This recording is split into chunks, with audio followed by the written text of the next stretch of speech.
Is it on? I don't know. I totally am on. Hey folks, what's going on? It's Matt with Heroic Tactics. I am excited because I'm going to be unboxing my personal favorite bounty hunter, and that is IG-88. Oh gosh, where do I begin? Well, actually I don't know where to begin with this guy because a lot of what I really loved about this dude is that it was EU, so we don't even know what's legit about him anymore. But you know, I mean, I guess EU is never canon to begin with, so we don't even know what's been cool about him. But for me, the cool thing about him was that he's a robot and he overrode his programming. He's like, I'm gonna shoot you. And to me, there's always been an appeal to characters, robots, any sort of character that had like a limitation placed on it, and then them reaching up and going past it, like L5R. My favorite clan was the Mantis, and they were a minor clan that managed to force their way up into the big clan. In Vampire the Masquerade, my favorite clan was the Tremere because they were a bunch of mages that stole vampirism and then forced themselves into major clandom as well. So it's like anybody that kind of does that is super awesome by me. And so when IG-88 said, I'm an assassin droid, but I want to be my own assassin droid, I was like, that's awesome. And I guess nowadays the Star Wars universe is just loaded with like, not self-aware because they're all self-aware droids, but droids that went into the business for themselves. It's like, man, dude, I can't throw a rock without hitting one. But yeah, IG-88 was one of the first, so he's rad. In the Tales of the Bounty Hunters, there was 4 of them, and they all shared the exact same memory, so that it was really cool. And there was some weak points in Tales of the Bounty Hunters, so we're not going to 100% be excited about that. But at the very end, it was when the best part, the highlight of Tales of the Bounty Hunters, for as long as IG-88 stands, is that he downloaded his consciousness into the second Death Star and was about to take over when obviously they blew it up. But could you imagine like a more assassin droid? Like, I control the Death Star. I'm gonna come out of orbit and blow up a planet and take out some guy.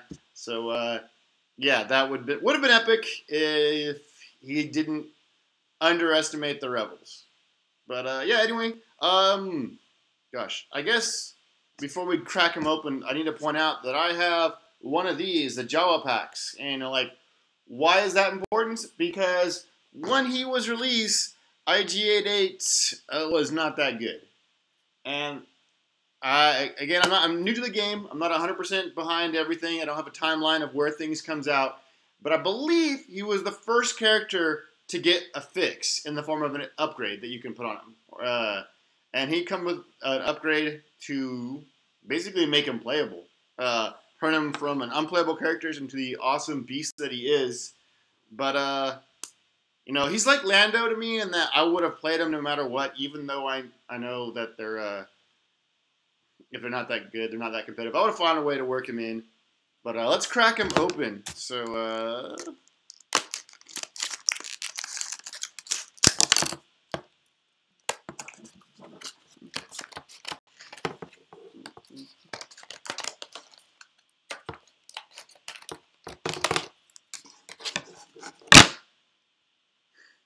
all right, so you just kind of look at the box. It looks like he's Bender for a second. So, another plus.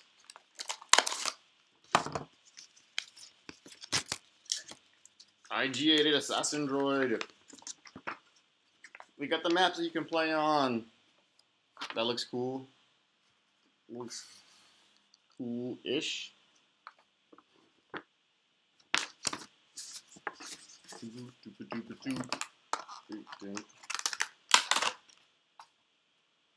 Okay, so like I am super, like, this is probably the first sculpt in Imperial Salt that I am not 100% on.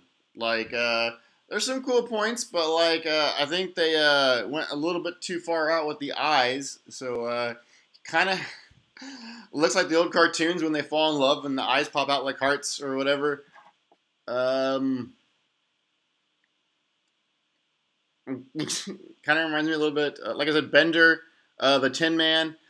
But big old fearsome gun. I'm hoping that's something I can fix with painting. Who knows? Probably not, because I don't have any artistic ability.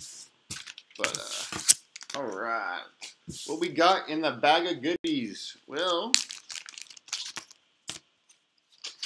we've got our mission cards, which I'm gonna definitely try to play because it's IG-88, and they're the most dangerous game.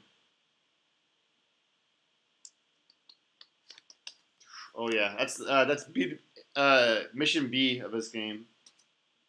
The Ord Mondale Junkyard is where we're fighting this stuff out.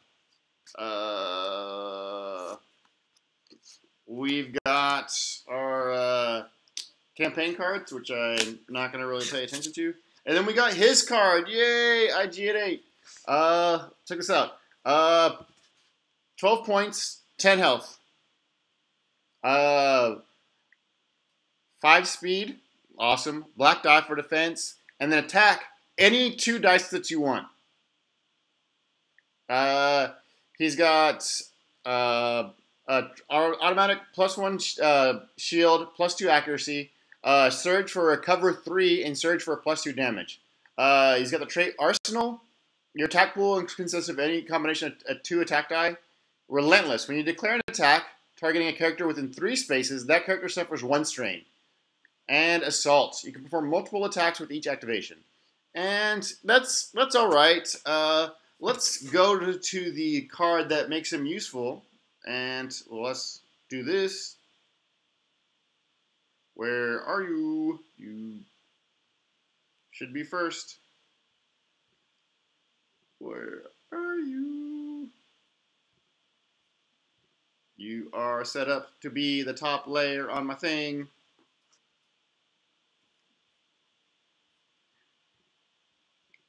Wow. You worked some practice. That's making me feel great. Come on, dude.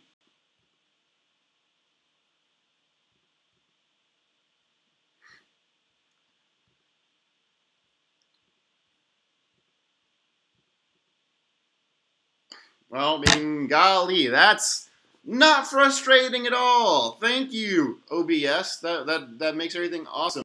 But he's got this attachment card that comes in the Jawa thing. It's called Focus on the Kill, 0 points, Skirmish Upgrade, IG-88 only. Gives him +5 health, so he goes from a 10 to a 15, which is, I believe, near the max. Darn near the max. I can only think of a couple of 16s off the top of my head. At the start of your activation, you gain 2 movement points. Before you declare an attack, you become focused. So right away, he's rolling any 2 dice that you want, and a green die. So that's pretty awesome. It does have a downside. You lose surge for recover 3, and you gain surge for pierce 1. So that's a trade. It's all right. I mean, not that recover. I think recover would be cool because it could be like a visual of like a robot repairing itself, and yeah.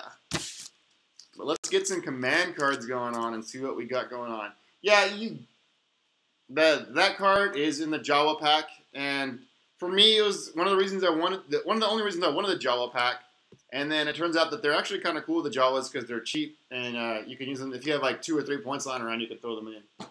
And you can bring in other robots that way. But he's got Repair. It's a 2-cost command card. Any figure, it says choose an adjacent friendly droid or vehicle as an action. That thing recovers 3. So somebody else can heal your IG-88 for him, which is pretty cool just as an action. Oh, you got 2 of these puppies because you can do 2 per deck. We got another card that you can do 2 per deck. It's Merciless. It's a 1-cost thing. It says, you can look at this too. It says, as an action for a hunter, choose an adjacent hostile character. That character discards 2 cards from the top of their command deck. If he does not, your player gains 3 victory points. So it's, do you want to sacrifice some cards? The downside is you have to be adjacent, and this is, you don't want to be adjacent in this game at this point in the game.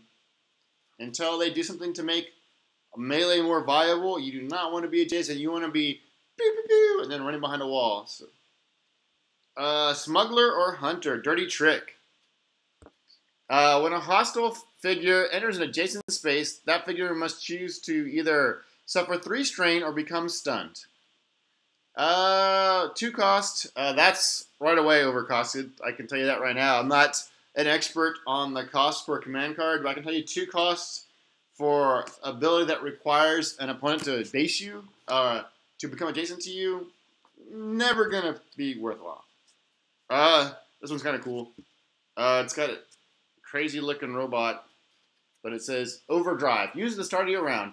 During this round, each of your droids may suffer 2 damage to perform an additional action.